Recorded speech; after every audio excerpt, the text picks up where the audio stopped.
We're kind of recording this now with the backdrop of a man just having been convicted, I think, for a religiously motivated public order offence for burning a Qur'an in the streets of London. Now, the judiciary have gone to pains to argue this is not related to blasphemy in any way, but it feels like a distinction without a difference to me. And I just wanted to get your opinion on the plight of this gentleman who's now been convicted for it. Yes, his name's Hamit Coskun, Coskun. Yeah, it's a blasphemy law. Yeah, of course it's a blasphemy law. He engaged in a peaceful protest against the Turkish regime, the Erdogan regime, which he perceives to be Islamist and to be sowing the seeds for Islamist radicalism. And his protest was outside the Turkish consulate. The location of the protest was taken as evidence by the judge that he was trying to cause alarm and distress, that he knew that Muslims would be present. Where else is he going to protest against the Turkish government than outside the Turkish consulate?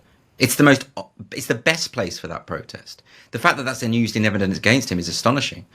But the most incredible thing is he burnt his own copy of the Quran, which anyone has a right to do. As a liberal, you oppose people who burn other people's books, and you support someone's right to dispose of their own book how they see fit. And if this person wants to do it as a protest against a belief system that he does not support and actually thinks is pernicious, which is his right to believe, then that's his business. That's nothing to do with the state.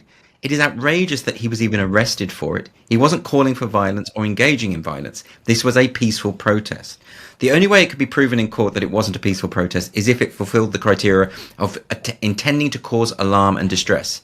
And by the way, the Crown Prosecution Service original wording for the charge said that it was intended to cause alarm and distress against the institution of Islam. Yeah.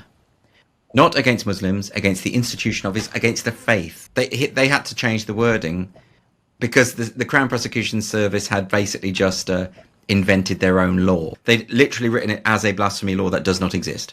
That's the Crown Prosecution Service. That's how deep the institutional capture goes. The most disturbing, and this is the craziest thing, is that the prosecution hinged on the idea that this was likely to cause public disorder, right? This guy, burning his Quran, was then stabbed by a knife-wielding maniac and then kicked while he lay on the floor, kicked and spat on by another guy, some Deliveroo driver or something. And those two attacks were taken as evidence that he'd caused public disorder. This is so crazy. So I did a tweet as to Tanya McGrath saying that the attempted assassination of Donald Trump proves that Donald Trump is guilty of inciting violence. Oh my God. This is a judge saying what Titania said. I mean, and using Titania's logic. I'm not saying he read the tweet, but he may as well have.